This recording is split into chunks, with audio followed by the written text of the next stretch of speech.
Hello, everyone. Hello.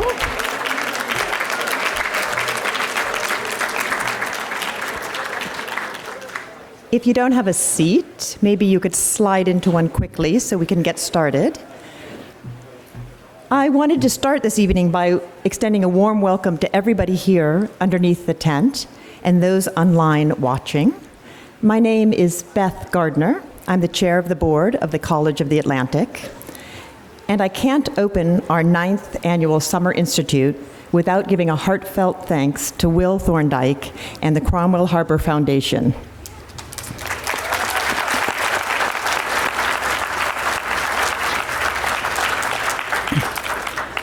And to Judy Goldstein, who together with Will hatched the idea of a speaker series at COA over a coffee in the Back Bay in Boston 9 years ago. Without them, this week-long tradition of thought-provoking discussions would not be possible. And frankly, we'd all have to go back to a boring summer on a beautiful island.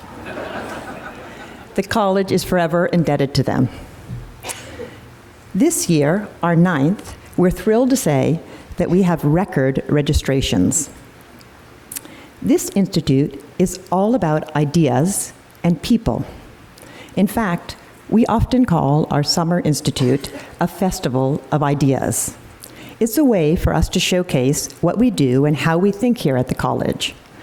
We have 350 students who all graduate with one major, human ecology. Human ecology is a profound but simple approach to higher education, which teaches that the world is a series of interlocking parts.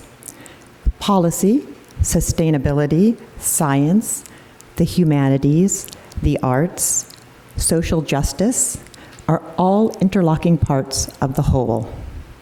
Each year, we host this institute based on that same principle of human ecology.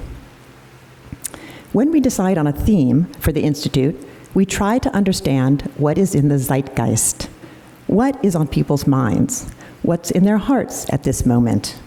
And then we bring together some of the smartest minds in the country here to COA to discuss the topic. This year's theme, as you know, is leadership, but not in the traditional sense. What we are really interested in is leaders who have become path breakers, those leaders who are synonymous with thinking outside of the box. Our lineup of speakers this Summer Institute is world-class. Pretty incredible for a small college like ours on an island in Maine. The Institute's opening session tonight, Changing Culture Through Art, brings together two extraordinary voices, Thelma Golden, Director and Chief Curator of the Studio Museum in Harlem, and Glenn Lowry, longtime Director of the Museum of Modern Art, who have each transformed the role that museums play in reflecting and redefining culture. To introduce them, we are honored to have with us Emily Rales. Emily is co-founder and director of Glenstone, a museum designed to unite contemporary art, architecture, and nature in a deeply meaningful dialogue. Under her leadership, Glenstone has become one of the most compelling and quietly influential institutions in the art world, and where the experience of art is immersive, contemplative, and different from almost any art experience you've ever had before. In a word, it's a triumph. Emily is not only a curator and a collector, but also a thoughtful change maker, someone who, like today's speakers, has expanded the possibilities of how art is created, experienced, and sustained. Please join me in warmly welcoming Emily Rales.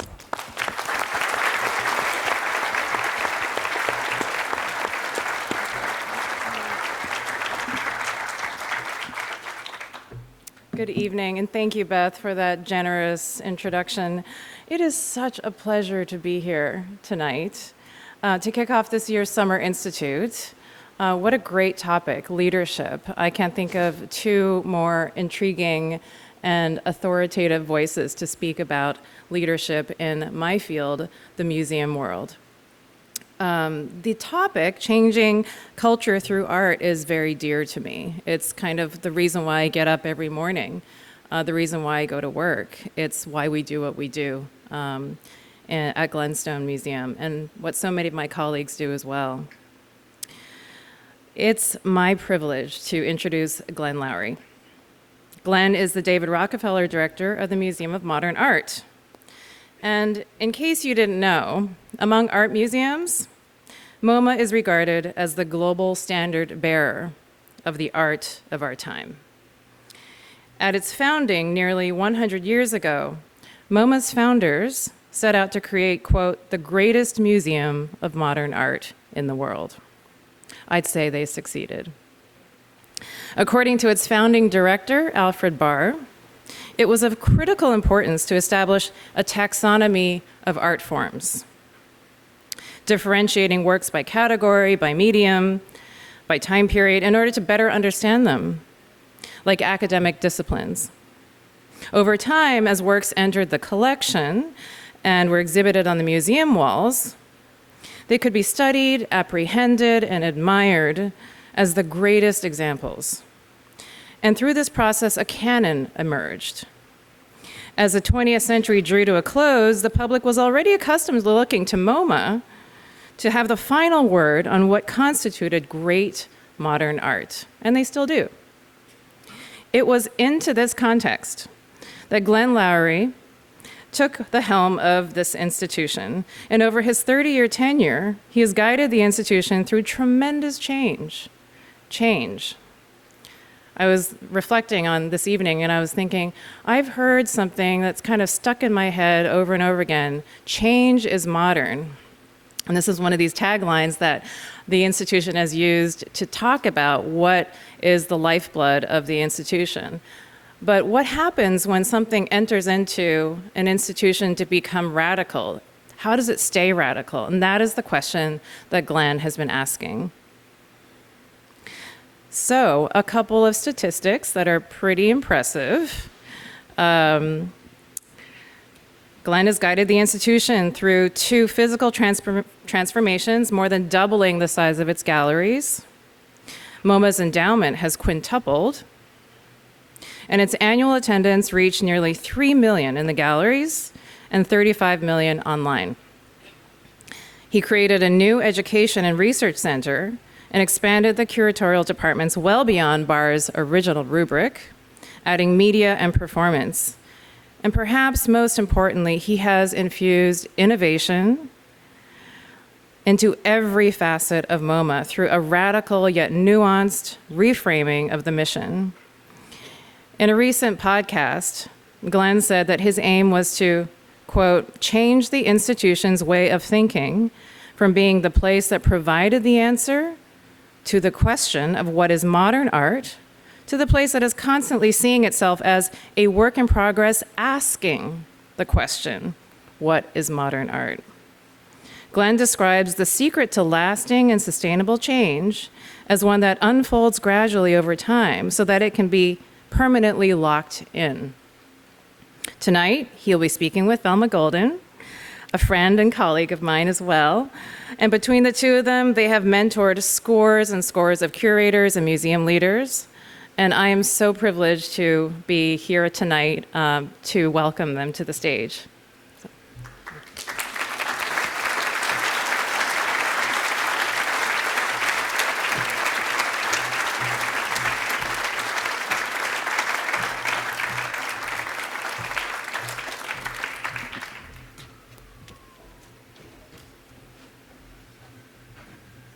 Wow. Thank you, Emily, for those incredibly kind and gracious words. And in case you haven't been to Glenstone, as Beth said, you need to go. It's one of the truly most extraordinary places anywhere in the world to see art. I am thrilled to be on stage with Thelma Golden, a director that I admire enormously, one of my absolutely closest colleagues, a confidant, and truly one of the most daring and original voices in the museum world today. There is an old adage in the journalism world, don't bury the lead. So the lead, Thelma, is you are in the midst of opening one of the most remarkable museums that will have occurred in many, many generations. So tell us a little bit about what's about to unfold on 125th Street, and more importantly, what it means for you and what it means for the institution. Well, first of all, hello. It is so fantastic to be here. Thank you all for having me. Thank you. And it's great to see so many familiar faces here in the room here in Maine. And Glenn, thank you, because it's fantastic to be here with you, to talk to you. This is something I've considered the privilege of being able to know you, are the conversations that we've been able to have, the way in which you've always created so much space for me to be able to think out loud about what it means to make museum, right, in this moment. So fantastic to be here. Okay, so you asked me. Tell us that thing Right. that's happening. Yes. There's a thing that's going up. Yes, exactly. Well, here's the thing. The Studio Museum was founded in 1968. And at that moment, this was a radical idea, to create an art museum devoted to Black artists in Harlem, to be an institution that was rooted to that incredible history, right? The place that birthed the Harlem Renaissance, arguably one of the most significant movements in modernism, but also in 1968 to be a part of what was the idea at that moment of reimagining museums and spaces to be more resonant and respond. So we opened with this incredibly large, capacious idea, but in a very modest space, right? A little loft over a liquor store on 5th Avenue and 125th Street. But the sign over the door said, "The Studio Museum in Harlem." And in those words was not only our mission, but this ambition to what's happening right now on 125th Street, which is the first purpose-built building in the museum's history.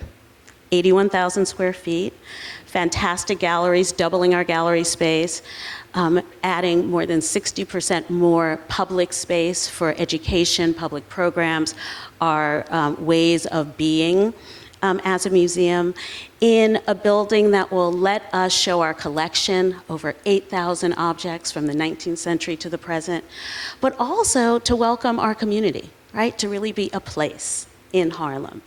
And so we are a few months away from opening, and I'm saying that. You look very calm for I'm not somebody very who's about calm. to open a I'm not very calm, and he knows this because, in the many ways in which you've been of support is that, every fantasy I might have had about this building being quick and easy and inexpensive, you made me know that was not going to be, and here we are. Opening this fall, after beginning this project in 2014 and closing the museum in 2018. So we've been closed for a long time. And so what it means for me is in this 25th year in my tenure at the Studio Museum that I can see our future. And it is this new building where we will be so thrilled to welcome back audiences and create new audiences. So talk a little bit about some of the driving ideas behind the building. I've been lucky enough to have seen the building with Thelma a couple of times. It is stunningly beautiful. It is just an absolute architectural gem, but it does a few things. This building allows the Studio Museum to engage with its community and its audiences in some new and different ways. So talk a little bit about how the building will function. What will it do when it opens its doors? Glenn is saying he's lucky that he's been able to come. For me, it has been fantastic. Glenn is better than like half of the consultants. I have hundreds of people who've helped build this building, and Glenn comes in and he sees one thing, makes one comment, and changes everything. And that has been fantastic all the way through, your eye in what it is meant to build this. So what does it mean? Well, on one way, I'm having a lot of nostalgia as we're getting close, because what I feel I inherited as a director was an institution that allowed its ambition to drive what it did, even in spite of a building that could not ever accommodate it. And we did great work. in that space, and we were able to engage audiences beautifully in that space, and we were able to educate and inspire in that space. But it was a space that challenged us every single day. And so the first thing is having a purpose-built building means that we can breathe, right? And do the work we do in a building that we know can handle it. But it also means that we can work at a capacity that will allow us to just do more, right? We're having our first classrooms ever in the Studio Museum's history. You know, when we did hands-on work with young people, it was always in the gallery on the floor. Now that was fantastic as well, but the idea that we'll have classroom spaces, we'll have spaces for our programs for older adults, we'll have spaces that will allow us to do more than one thing at a time. And that alone will allow us to exist for our many audiences. But it also, and that's all the practical stuff, and you know, in some ways this is a project that really was driven by the practical, right? Our HVAC failed. And we had gone beyond any version of fixing again. And so knowing that we had to maybe put in all new HVAC, it was sort of a gateway into knocking down our building and building a new one. But to imagine that all the practical stuff, yes, but it also is going to allow us to work with artists in ways that give us the opportunity to present them with incredible possibilities, right? We have ways to work in terms of the gallery spaces, the public spaces, our ability to make exhibitions, create new narratives, commission artists. All of that is possible in this building in a way that never was the case for us. You know, one of the things that impresses me so much about the building is its publicness. We think of museums as being, in a way, removed from the energy of the street, that you go into almost like a sanctuary to look at art. But the Studio Museum, I think, quite actively opens up onto the street. It invites the energy of 125th Street and of New York City to come in and participate. And I think it's important also to underscore the Studio Museum is called the Studio Museum for a reason. And that reason, I think, is one of the defining qualities of the museum. That is, it is a place for artists. It is a studio for artists. And I'm just interested in, when you were thinking about conceptualizing the museum and the relationship to the street, what were some of the issues that you discussed with the architect? Well, when thinking about the building, I wanted it to be evocative of three experiences of Harlem that I think of as being very distinctive. I wanted the building to operate on the frequency of the street. I wanted the sort of energy of the street in Harlem. I wanted that sense of movement that's always constant on the streets of Harlem. I wanted to have the feeling of life lived, right, out in public in the museum. I also wanted to evoke the experience of the stage, because we live as a cultural institution in Harlem with so many of our performing arts peers. The Apollo Theater is one block west of us, as you know, the National Black Theater, Harlem School for the Arts, Dance Theater of Harlem. So, you know, the idea of the place that the performing arts have in African American culture felt important to also acknowledge, right? And thinking of presentation and the stage. And the third experience was the experience of the sanctuary.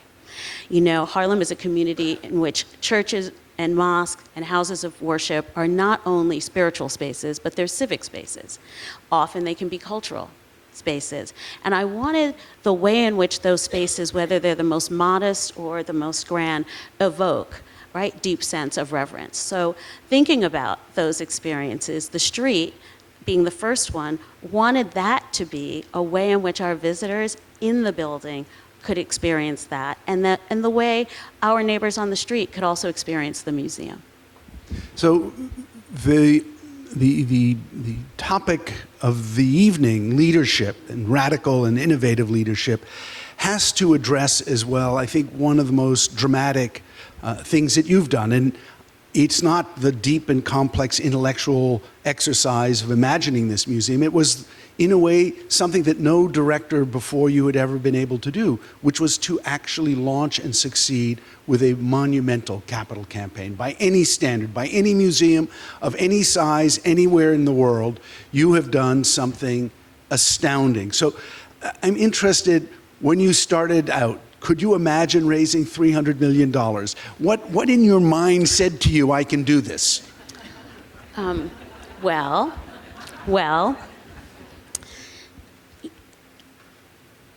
you know what I thought? I actually didn't think about it that way.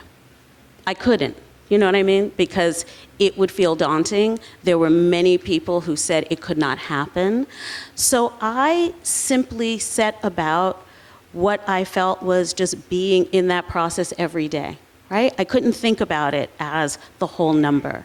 Now, I certainly, I developed, all kinds of, weird obsessions. So on weeks when I did not raise any money, I would play the Powerball. Did it work?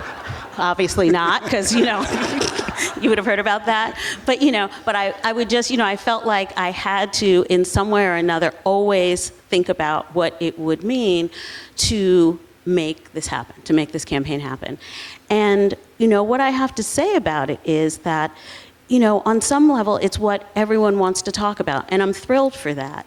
But in a way, what made it possible was that I always was just thinking about mission, right? I always was thinking, this is what it takes to make this happen. It was a very simple equation. So yeah, and there are many days where, the sort of delusional idea that yes, this could happen is what powered me and continues to. Because the truth of it is, the campaign is what allowing us to build this beautiful building. But, I also seek to create a kind of sustainability for us that has not been the case for many culturally specific institutions. That's what I think will be an achievement, to allow the Studio Museum to exist with some sense of long-term sustainability. That's what I hope for our future. So there's an interest, you can never predict the future, and timing is everything, but Studio Museum will open at some point this fall in a very different United States than it was conceived in, where different forces, different pressures, different expectations will be there. So I'm interested in this moment where DEI is under tremendous scrutiny and pressure, where issues around race have resurfaced in ways that could never have been anticipated a decade ago when the museum was conceived. How do you think about navigating that space? As you say, when we conceived this project, we would not perhaps have thought of this, but what I've been thinking about a lot, and what has also powered a lot of how I've engaged in this project, is that we were born in a moment like this, right? This is the environment in which, the founders of the Studio Museum were imagining themselves as an institution that had to live in the moment, both advocating for and living within the culture, right? Around preservation, the ability to see culture and culture making and institution making as resistance in and of itself. And so I think what this moment has called on, more than anything, which perhaps we would have been doing because we were, in this moment of thinking about our future, is really calling on the sort of energy of the past that made us possible. It's a tricky space to navigate, I'm sure. Even in institutions that don't have the same pressures on them, trying to figure out how to act in a thoughtful, just way that enables staff, artists, and the public to engage with the complex issues of our time is difficult when, I think, it's hard to talk about these issues, right? Part of working through difficult issues is the ability to speak about them, test them, and I think we're in that very dangerous moment where, I know in my case, we're always saying, is this what we should be saying? And is that something that you worry about, that you think about, and if you do, how do you deal with it? I think what we think about most is where our voice is needed and how our voice as an institution and through our program is creating space to be a place of conversation, and I think that, when I think of this moment, I don't know if you felt this, but, I know that in trying to make sense of the complexity of this moment, many, many people are finding not just solace in art, but the actual inspiration to kind of move through the world, in this moment. And it's what makes me feel, one, eager to be open, right? So that we can be a part of this discourse, but also to be a place that is actually helping people form the discourse that's in the world. And it's what I miss so much about not having a museum space, the way in which we, through exhibition, could create pathways inside of art, but in the culture broadly. And I think, I came of age, thinking of museums as static, right? Places that were showing a particular history that was the same, that you could count on being the same. And I feel lucky to have come of age when museums really rethought what they were. And a lot of that, Glenn, has to do with you and the way in which you rethought how a museum framed around modernism, a canon constructed in certain ways, could open and expand and reimagine itself. And so I feel that that's also what this moment is demanding of us, right? Institutions that are not fixed, but really opening up to the space that's needed and necessary by our audiences in this moment. You've had such an amazing career, Thelma. When did you know you wanted to become an art historian, a curator? Could you have imagined as the teenage Thelma being the director of a museum or the studio museum? When did things begin to gel for you? The older I get, the more ridiculous what I'm going to say sounds. So I'm acknowledging that, ahead of saying it. But I went to Smith College. Any Smithies in the room? Thank you. Oh, fantastic. Art history major at Smith. And when I applied to Smith College, I wrote in my college application essay that I wanted to be a contemporary art curator at the Whitney Museum of American Art. I did. No, I did. And I know, that sounds so ridiculous. But guess what? I really did think that. I went to high school on 77th Street between 2nd and 3rd. I grew up in Southeast Queens. The subway lines are different now, but at the time, and I grew up in the 70s and 80s in New York, right? So a different New York than the one now. So I was not allowed to just freely roam the city. Right? I had to have a destination. One destination that I was always allowed as a teenager was to take the F train from Queens and get off across from your museum, go to MoMA. I could walk around for as long as I want, but then I had to cross the street and get on the train. I wasn't allowed to walk to 5th. I couldn't walk to 6th. I could just walk across 53rd Street. That was the route. Now, it's funny because we didn't have phones with location, so how did my mother know, But somehow I thought she knew, so I never tried to do anything different. But when I was in high school, I was a high school intern at the Metropolitan Museum. I worked there junior and senior year, and then the summer between high school and college, wrote that college essay, got to Smith. And, because I'd already worked at the Met, I was a little bit, precocious because, there they were showing slides of Starry Night, and I'm like, Starry Night, I saw that every week, That was just a regular Saturday for me, And yet here we were looking at little slides. So I knew very early in my college career that not only did I say I want to be a curator, I knew I wanted to be a curator. And one of the great inspirations of my college years was Dorothy Miller, Smith alum, legendary MoMA curator. And we studied her the way she was the patron saint of the Smithy curator girls. And so I knew. And the key for me, it wasn't what I was going to do, it was how. That was really my key. I knew this is what I wanted to do, and it was just a question of, I had to make it happen. So you did. And for those of you who have children or grandchildren that need to go to college, Smith is clearly the place to go if they know what they want to do. But, you make it to the Whitney in relatively short order. Doesn't take you decades. And then you knock it out of the park, right? You do 2 exhibitions, one with colleagues and one that you conceive of your own. The 1993 Whitney Biennial, probably still today the most important and certainly the most urgent biennial, controversial in its time, but utterly essential to our understanding of contemporary art practices, identitarian politics, the ways in which race and identity are negotiated, and you do blackmail.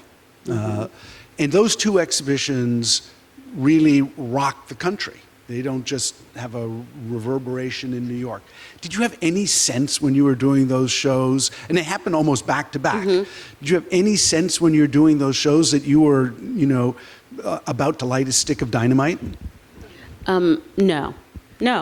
And the reason I didn't is because, that 93 biennial and that 94 blackmail basically came after, 6 years?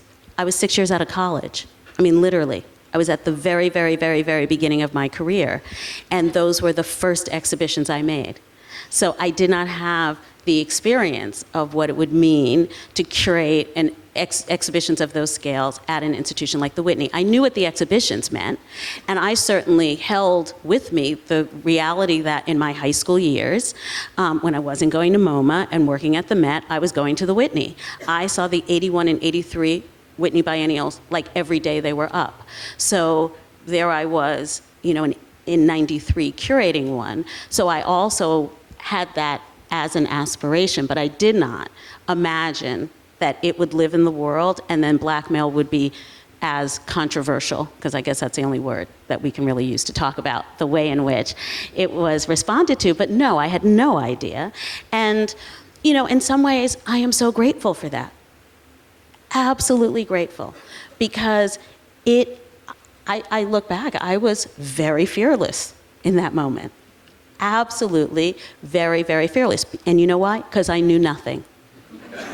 You know what I mean? No, I mean, I did not. Now, I think we're talking about leadership, and, there are a lot of ways you can museum direct, right? It's, not a one-size-fits-all. There are some ways that, are, superior. I always say, someone's going to make a movie, and there's going to be a museum director character in it, and it's going to be modeled 100% on him, right? Isn't that? I'm waiting for that. I know that script is out there. A24 is making it now, probably, right? But there are a lot of different ways to direct, and I feel that my own leadership has been so informed by having been supported and mentored, and sometimes having worked for incredible museum directors, right? When I graduated from Smith, I spent a year at the Studio Museum in Harlem, working for Dr. Mary Schmidt-Campbell, legendary, amazing museum director. And then when I was at the Whitney, making the 93 biennial, the 94 blackmail, David Ross was the director. And David Ross is the person who hired me to be a curator. And understood in that I knew that, and that obviously did not feel to some people like the thing that should have happened. But David had so much faith in me, and he gave me so much support, and he created so much space for me to have and develop a voice. And so that's what made me also feel I could be fearless. One of the things that's always interesting about exhibitions that have long durées, where they reverberate over time, is they're almost always, in the first instance, wildly controversial, right? People don't get it. And they get angry, and they feel that they're looking at art they don't understand, or maybe that it's art that is unimportant, or that it's irrelevant. And it's only over time that it settles into the larger public consciousness how earth-shaking that moment was. So I can imagine that as a young curator doing blackmail and being at the center of an awful lot of vitriolic debate. Some of it actually probably directed towards you. I remember reading a lot of critics. How did you absorb that? In other words, you emerged from those exhibitions, you went in fearless, but you emerged as suddenly you know, a generational talent in the field. How did you absorb that criticism? Well, I think that it was very clear to me that I couldn't, in some ways, absorb it. So, in a very practical way, I didn't read any of it. I didn't. Now, the challenge with that is, of course, other people who were outraged by it, when they wanted to express their outrage to me, they often quoted it, even though they knew that, you know, I was saying I wasn't reading it. But in a real way, I just felt like I could not, you know, take it all in. Now, we should say, I mean, we're speaking about this like it was yesterday, but, you know, this was in the ancient times, so there was no internet. Okay, so that does change it. So meaning everything that we're talking about was in print and physical, right? And delayed. Right. So I didn't read it. The other thing is that I wanted to be really present for the public debate. And so I knew if I read too much of it, it would not allow me to do that, right? Because I would be constantly trying to answer, you know, all of the critique. Now, I'm gonna say probably it's now 15 years ago, I read some of it, including one of them out loud at the behest of our dear late colleague, Okwui Nwezor, had a conference, and he made me read one in particular. I won't name it, because someone, you know, you all will know. But Okwui made me read it out loud. It was performance art in a certain kind of way. But yeah, about 15 years ago, I kind of read some of them. And if I remember correctly, was it last year or maybe the year before last, the 93 biennial was reprised. So it was so impactful that a commercial gallery, Hauser and Wirth, decided to do a kind of rethinking of that biennial, obviously on a much smaller scale, less space, fewer artists. But did it feel strange to look back at that work through the lens of today?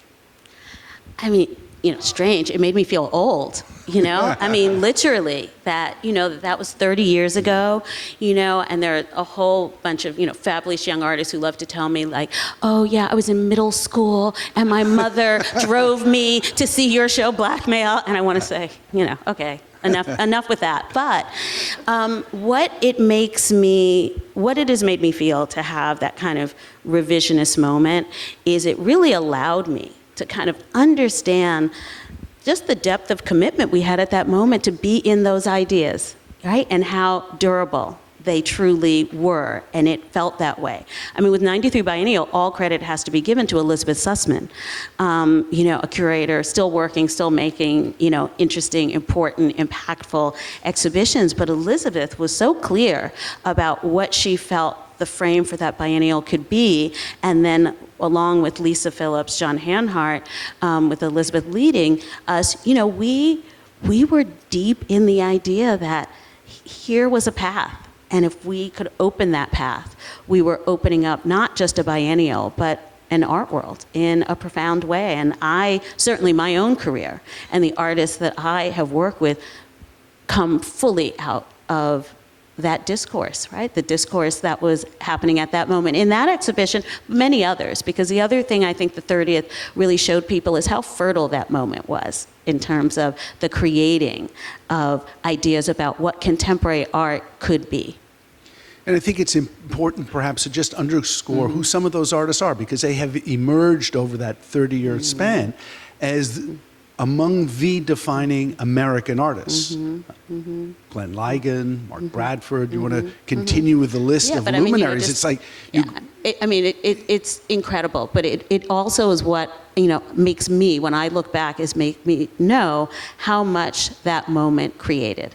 You know, and it was across, you know, many institutional structures, right? It was a time when in many cities there were so many artist-led initiatives around thinking about curating and rethinking, you know, what we could make with and from exhibitions.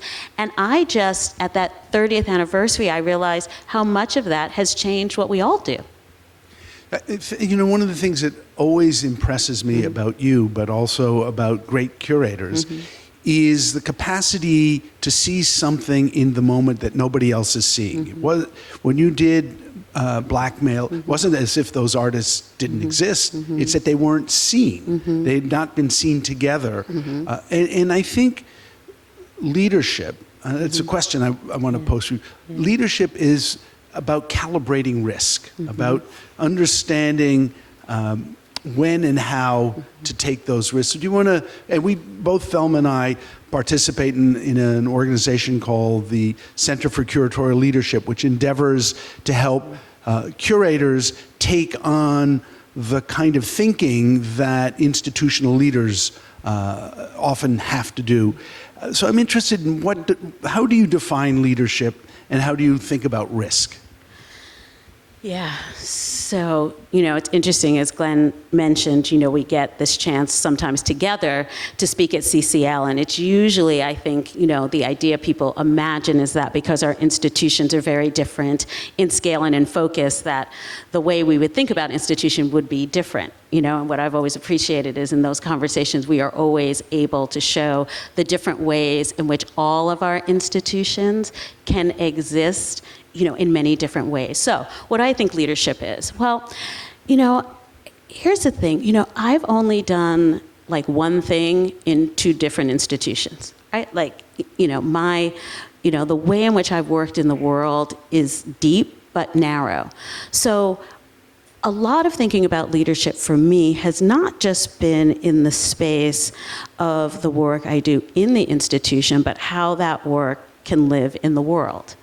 And what it means to be a cultural leader, a cultural worker, a cultural advocate, and how then as a leader, I can exist in other spaces, other conversations. And that's something that really has been important to me, and maybe again is another legacy of what it means to live and work in Harlem, is to think about service as an important part of my leadership ethos, right? How can I be of service? I long understood that I had to authentically inhabit whatever role I might have. As you know, when I worked at the Whitney Museum, a decade that, enormously transformed my life, right? Defined my work as a curator, but I was the first African-American curator in that museum's history. And so that came with a huge responsibility from the first day. And so my sense of leadership is also formed by an understanding of, where passion and purpose can meet, right? How to think, values infused, how to understand what it means to not just lead, people, teams, but ideas, right? And how to model that in the world. So I guess it's a long way to say that, I think about leadership as sort of an evolving way to imagine oneself, right, in your full purpose, whatever that might mean. Now, how do I think about risk? Some of what I imagine people might think in my career was the riskiest, actually to me was not. Right? So I think that often people think that Blackmail as an exhibition because of its topic was risky, but to me that was a necessity. As I said, I was the first African-American curator at the Whitney. I knew I had to make an exhibition that, truly opened up some intellectual space in a way that not only would impact the museum, but open up space for artists. So I didn't think of that as a risk at all. That felt like an utter necessity. Now, again, I also said I was also operating in that moment without the kind of, what comes, right, when you've done many, many things before. But I think about risk often as the necessity to create change. Powerful way of thinking about it. When you look across the museum landscape today, from among the many tasks, services that Thelma does is she sits on the board of the Los Angeles County Museum of Art, which is also about to open a museum. I think if you're around Thelma, you're going to end up opening a museum. I think that's contagious. I think I got that from you, right? It's in the air. Exactly. But when you look at the landscape, and think about it, do you see sort of substantial changes to the way museums engage their communities today, to the kinds of questions that they're asking of themselves and of the art they show? Or are we in a bit of a stasis in terms of the last decade? Yeah. No, I don't think we're in a stasis in the last decade. I think we might be in stasis in the last couple of months, but not in the last couple of decades. And I think that what we have seen is fundamental change, right? I think real different ideas about models, right? I mean, there are so many ideas about what it means to think about, are we fully place-based models? Are there other ways in which our museums can exist? I think there's been a lot of change in what leads in institutional thinking. Sometimes people, I think, narrowly define that as kind of leading with education versus curatorial. I don't think of it that way at all, but it is thinking about what it means, where interpretation can live in a kind of living art history. I also think institutions have changed because, I think no matter how big or small, everyone has to be hyperlocal and hyperglobal, right? Like both at the same time. And that's a change. And then I think, as Emily recited that fabulous stat that 35 million people are engaging with you all digitally. And that's the fundamental change, that so many people are having what is legitimately an experience with our institutions digitally, and what that means. Not as an adjunct, not to find out what time we're open, or something like that, or what the admission is, but like having an actual experience. And, so I think that, yes, there are shifts. Now, does that mean it's happening everywhere? Absolutely not. Right? But again, I actually don't think that's an issue. Right? I think having a multiplicity of models, to me, feels what also makes it possible to think of our field as one that is constantly evolving.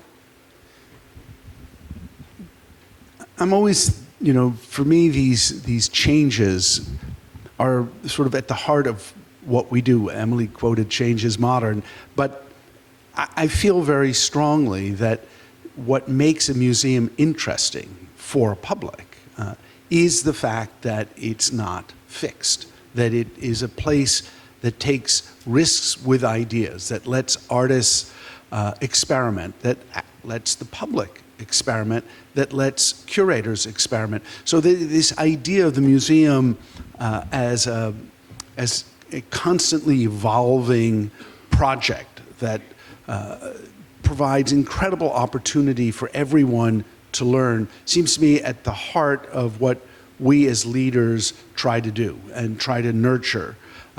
And I wanted to ask you about nurturing, because Studio Museum has produced some of the most talented curators in the country under your leadership. It didn't start with you, there was a tradition there, but certainly you have helped birth now several generations of leaders. It must be bittersweet to nurture young talent like that, but to see that talent then move on to other institutions. I wonder how you think about that. Yeah, the way I think about it is I see that as a role that we can play. And it's one that can be central to who we are, right? That the Studio Museum can be a place that emerging professionals in the field who have an aspiration to be a curator or an educator or, work in collections or communications, whatever they might want to do, but very particularly curatorially, and from the Studio Museum be able, right, to get roles in our field. And I feel not bittersweet at all. I have an incredible amount of pride about all of the people who are in institutions.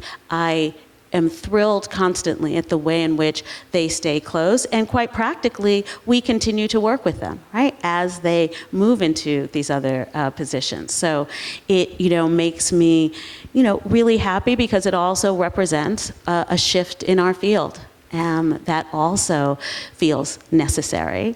And I've just loved that the way in which the museum can, create that possibility. I mean, look, every year, I'm sure you have to do this too, we have summer interns. And, we have to speak to the summer interns. And of course, it's to thank them and inspire them for being there. But, the thing I get to say every time is, I was a summer intern at the Studio Museum, because I was my sophomore year in college. Now, I'm not saying to them all, you all have to be a museum director, but more that quite simply that what that time did for me, right, in its ability to give me the sense of possibility that, I had in myself was very important. So I love that we continue to do that. I love that there are several Studio Museum alums, at the Museum of Modern Art. It's really an important part, I think, of our work, and will continue to be. You talked a little bit about David Ross and Mary Schmidt Campbell and museum directors who've inspired you. Are there other leaders, other individuals in your community writ large that have been particularly important to you in terms of shaping the way you think or the way you deal with issues or problems? And how have they impacted you? Yeah, well, one that I will say, an important mentor of mine, again, someone I've known since the beginning of my career, someone that now makes it that, my title is officially the Ford Foundation Director and Chief Curator of the Studio Museum in Harlem, but that's Darren Walker. Darren is someone, as you know, who loves and deeply respects culture, is someone whose own career has, been in many facets of the nonprofit world, beginning, after he was a lawyer in Harlem. And so much of the way in which I have come to value, what it means to steward, right? Harlem, the community, our institution, comes from the example and support of Darren. And so that was important. But also I'll say, you said outside of museums, I'm going to cheat, but I need to also say that when I came back to the Studio Museum, so after intern, fellow, then for real, as Deputy Director and Chief Curator, it was to work for Lowry Stokes Sims. And Lowry is someone who, again, whose career was such an inspiration for me. So the chance to get to work for her felt like, even if it was the worst job, I was going to say yes. And it turned out to be the best job, the one that led to the one that I have now. But I also have, will say, and you have done a lot to nurture this. I feel grateful to work in our New York City cultural community, because I think from the outside, people must assume that, it's like Game of Thrones. It's the opposite. The opposite, right? There is so much collegiality, so much sort of cross-discipline, cross-borough, real deep support, and just, a sense of being there, right, for everyone. And that has been also an inspiration, and one that has informed the way in which I try to work. No, it's one of the great joys of being in New York, is that you are surrounded by colleagues at very different institutions who all have the same set of problems. We all wake up in the morning worrying about our public, worrying about how to deal with any number of complicated social and political issues, how to raise money.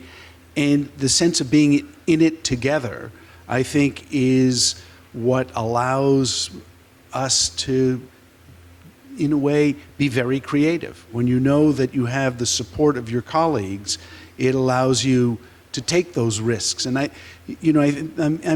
think a lot about risk because I think the kind of leadership that is at the heart of the conversation here at COA is really about risk takers, people who may not have understood they were taking risks. Maybe that's one of the virtues of being early in your career or a career. But at some point, you're extremely cognizant that if you do something, it will have consequences, and then you still choose to do it because those consequences are worth taking the risk for, right? And I think that's the mark of leadership, is the ability to understand what that risk is, to frame it, and then to take it. Yes, and I think it might also be to, understand exactly why. because I do feel that, perhaps, I don't think it's about this moment, but always, I have felt deeply responsible for making sure that always whatever we're doing as an institution makes sense beyond just us. Like, why, right, are we doing what we do? And it's not simply that, I want the institution to be relevant. It's that I want it to be necessary. And that feels, again, perhaps thinking always back to our founding mission, thinking about the ways in which, our founders imagined a deep, profound lack, right? And created the museum in that space. I want to continue to make sure, right, that we are always working towards what's needed and what's necessary. And I think, as we've built our collection, as we have made exhibitions, as we've published, it is all with this idea that we're sort of adding, right, to this bigger dialogue, but by doing so, also creating histories, allowing for stories that would not be there otherwise. Before we turn this over to questions, talk a little bit about experience that have not worked out. You've had, in a way, an incredibly storied career, but there must have been real difficult moments when expectations weren't met, when something went awry in You mean this morning? I mean, come on. Like, that's just, that is what it is, right? Isn't it just a series of those things that you're responding to? But again, all in the service, to getting towards the end. I mean, I'm going to be, in a space of gratitude, a lot in these coming months as we, all acknowledge, all the many things that Glenn has done for us all. But when we made this decision to create a new studio museum, it was incumbent on knocking down the building that was the studio museum. So there's a little conundrum there, right? And, when I went to Glenn to ask his advice about what it would mean to rent a temporary space so that we could create a temporary museum, but as I said it to you, I also, in the same breath, said how expensive I knew that was. And it felt like the absolutely wrong kind of money to spend, and you offered right there, right? We didn't have a meeting. There wasn't a proposal. You just said, why don't you, the Studio Museum in Harlem, spend some time here with us? Right? We're getting ready to open our new, what became your 2019 building. And and what that did for us in that moment, Glenn, was profound. Because what it meant was, again, what we're talking about, thinking of new models. It allowed us to see ourselves, right, differently in a different institution and continue to do the work that's important to us, and to do it in a way that just was helping us march further back to our building. So I'm grateful. I know that's not the question you asked me, but somewhere in there, right, that, felt like, in thinking about what we do and how we do it, that sometimes, often, when we're talking about being colleagues, it is also the generosity that I want to call out and thank you for. Well, it goes both ways.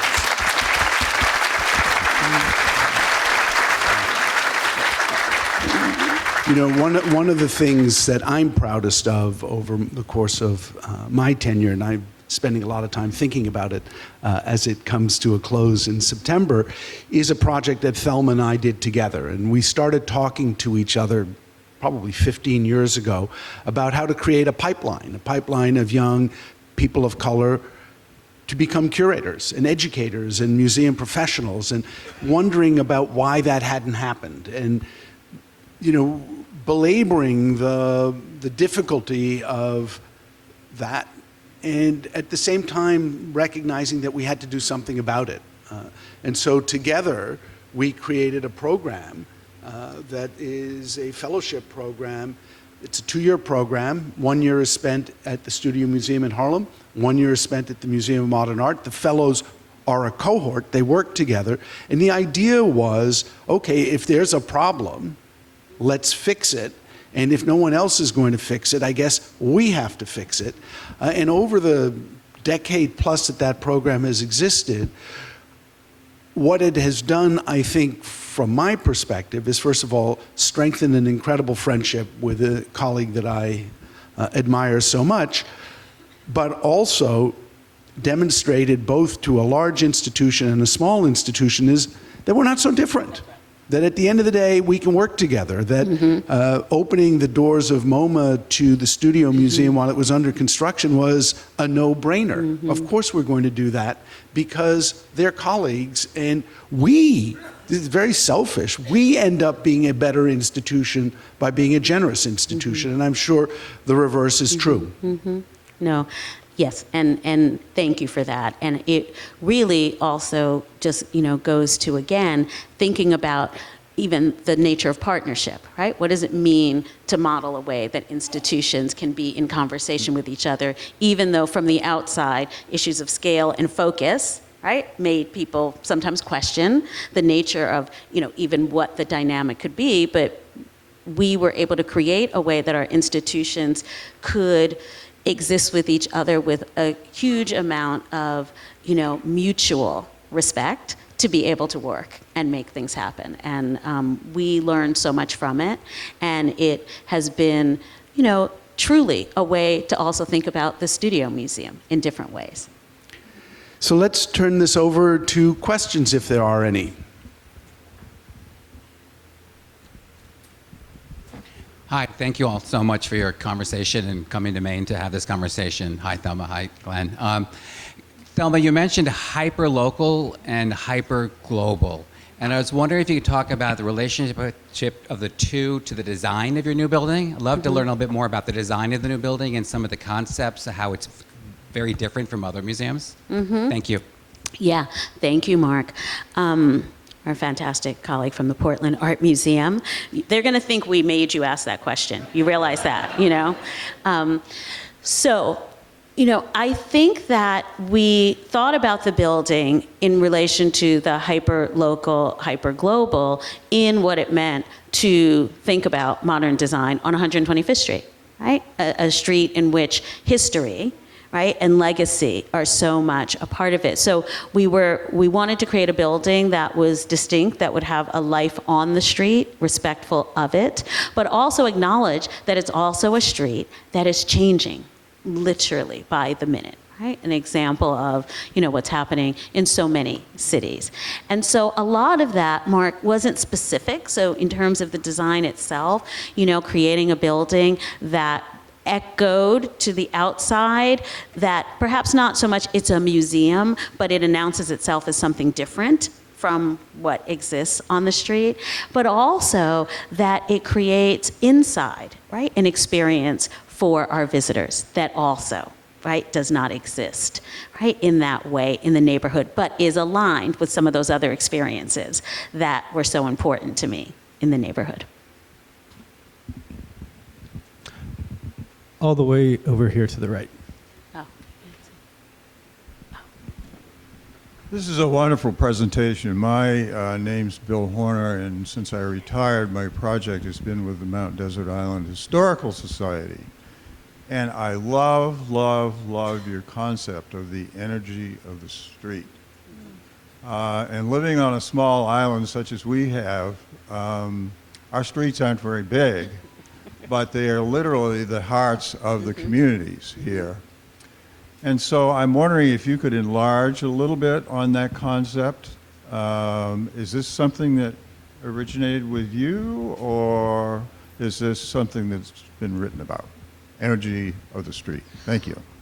Thank you. Thank you for the question. Well, I think there have been many people who've written, about, the nature of a certain kind of urban life that is defined by the street, both, architecturally, sociologically, even, right, in, cultural theory. For me, it was simply not about coming up with a concept largely, but quite literally, right, saying that, if you are just a few feet from our door, you are experiencing sights, sounds, there's so much that is happening, and that becomes an experience. And often people would say that to me. They would talk about, there's an artist who said to me that just walking down 125th Street was like being in a museum. And there are many artists for whom 125th Street has been the inspiration for their work. So it was also about that. How do we capture that? Because somewhat to Mark's question, as much as it is what has existed for a long time, there's also an idea that perhaps it won't exist forever. And in some ways, by calling it out and understanding its importance, it's a way to also capture it, to frame it, quite literally. maybe you could talk for a moment about the way in which the facade connects to a kind of amphitheater, to a cafe, so that the kind of sequence of moving into the building. Yeah. What Glenn's referring to is I said I had offered our architects 3 experiences of Harlem: the street, the stage, the sanctuary, and they offered one back, and that was the experience of the stoop. That is the sort of brownstone stairs that take you from the street to the second level of brownstones, but exist as their own space in many urban neighborhoods, and very particularly Harlem, right? People sit on the stoops, they come visit on the stoops. They're like urban porches, right? And so the building, instead of a theater, we have an amphitheater that is called the Stoop, but literally has a view out on the street to the stoops that are behind us, right? So it literally was a way to then take that 4th experience and make that a part of our building. I thank you for your presentation. It certainly has opened up my eyes to a subject that I don't think about much, except that I enjoy art. I'm just wondering, when I first heard you say that the museum has been closed since 2018, are you having any angst about, well, where did all those people that were so necessary to the building and to what you envisioned go? And are you going to be able to lure them back if they changed? I mean, are you having any concerns about all that? Yeah, no, I mean, it's why we, for example, were really thrilled and grateful to have the MoMA partnership, right? Because it was a way to continue to allow our audiences to experience art in exhibitions made by us, but be introduced to new audiences. It's also why we've needed and really worked hard on our digital space to keep talking to our audiences. We had an exhibition of our collection that traveled around the country. That tour was somewhat made more complicated by COVID. It started in February of 2020, so it was delayed and so on, but it still went to many different regions. That was fantastic. We have actively, many museums, when they do building projects, just because it's a lot, going on, often have a moratorium on loaning work from their collection to others. And I thought we would do that because there were so many things that I just thought we'd do because everyone else did. But it ended up being this fertile moment for exhibitions of artists of African descent, so we lent widely. So we have felt our work currently at MoMA. 2 of our Jack Whittens are in the amazing Jack Whitten exhibition. We have continued to voice that to our audiences, like allowing them to understand us. I've been in the world, so people come and see me, in different places, but as a way to continue. So yes, we also, though, are speaking to many new audiences, and we're doing that for the first time with a marketing campaign. We never in our history had one, and we are working hard with one now to welcome new audiences locally, nationally, and international tourists as well. Microphone is coming. Oh, it's been diverted, but it'll get to you. Good evening. What a stunning conversation. I had some wonderful years in New York City and took advantage of both your museums. My question is around Gen AI. It's the elephant in the room that some like, generative artificial intelligence, and that as a plus to the art world today, or a negative. Just a comment, please, about where you position that as you go forward. Yeah, well, I know you've worked with some. So, certainly from my perspective, artificial intelligence and generative artificial intelligence is part of our current landscape. It isn't whether you think it's a good idea or a bad idea. It's part of how we think, operate, and function today. And sometimes we're conscious of the technology, and most of the time we're not even aware of the degree to which artificial intelligence is shaping decisions we're making by providing certain kinds of information to us and filtering other kinds of information out. What interests me is how artists use artificial intelligence, what they are going to do with it, because from my perspective, they will take the greatest risk, they will be most innovative in its use, and will discover both the edges of its capacities and the potential dilemmas that it will create. So it's not to say that I'm gung-ho on artificial intelligence, but rather deeply interested in the technology. I don't see it as ending human existence. We as humans will do that entirely on our own. But what I do see it as ultimately enhancing human existence. That, of course, there will always be bad actors who will find, nefarious ways of using artificial intelligence to commit fraud and other crimes. But the vast majority of developers will deploy artificial intelligence to enhance our lives, to partner with us, if you wish, in ways that earlier iterations of digital technology have already done. I mean, how many people do not have a cell phone? How many people do not look at Google Maps? How many people don't wake up in the morning and have a question and search for the answer on the internet? There may be some, but the vast majority of us do that. And so we're already plugged into a world in which digital technologies are shaping and enabling us to do things. And I'm very excited to see where new generations of artificial intelligence will enable us to do even more. But I think at the same time, we have to be conscious of what the limits of that are and what the downsides are, because there are going to be downsides, especially if you're an artist. Think about all those artists whose copyright is being infringed at a massive scale right now. But I believe we will eventually figure out ways to regulate that. But in the short term, there are all sorts of complicated and interesting questions, even as artists are using artificial intelligence to create new kinds of art.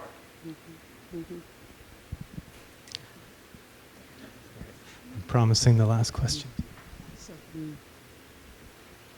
Thank you for being here. It was very interesting. My question is, how does the museum select, decide, and who do they pick to put on their walls and floor? So you just want the secrets, right? That's, Yeah, it's a process. So, the who, I'll say generically the curators, right? But, curators exist in different ways in our institutions. Some often more involved with collection, others exhibition. So, and two different sets sometimes of thoughts around that. At the Studio Museum, it's something we do together, right? Even though acquisitions and exhibitions are individually authored, we think about it broadly, usually starting from a set of predetermined goals that we set out. Now, it doesn't say we don't break our own rules, because we do quite often, but at least we start with certain parameters, right? So for exhibitions, what exhibitions do we think are necessary right now? Meaning they're thinking about the moment. But what do we think perhaps did not happen in the past? Right? That's a hole that needs to be filled. And then we also try to be predictive, right? And create space for, what might not necessarily be understood right now, but is being made for a future. For our collection, we are trying hard to steward the works of artists as part of their larger legacy. Now, like many institutions, we, are in conversations. Again, another conversation Glenn has definitely inspired, which is to think responsibly about collecting, right? What does it mean to continue to, buy and get gifts? Not saying we don't want any. We love gifts, love works of art, but thinking about what it means. And, another way in which this is going to turn into the list of all the things that we do together, but we have several shared works of art, because it makes sense to not just have it be the Studio Museum or the Museum of Modern Art, but where both of our institutions can benefit from that. But that's, again, happening with groups of curators. So I think we rely on these incredibly smart, brilliant, daring, risk-taking people who work with us to make those decisions. With that, thank you, Thelma. Thank you all. What a wonderful way to begin. Thank you, Glenn.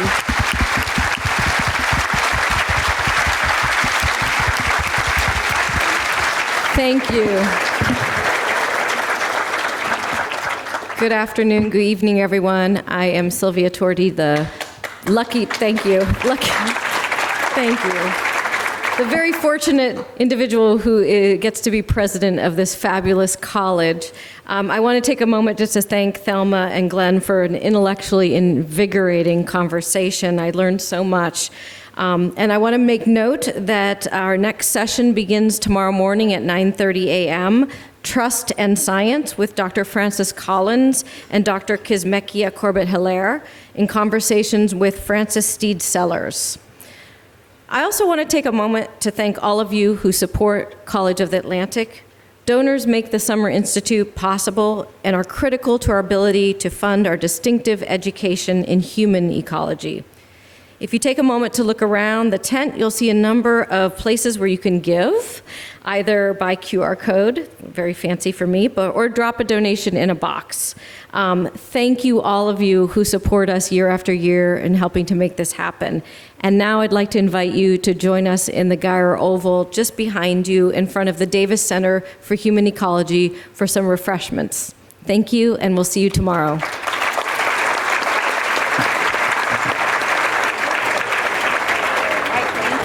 Thank you. You're amazing.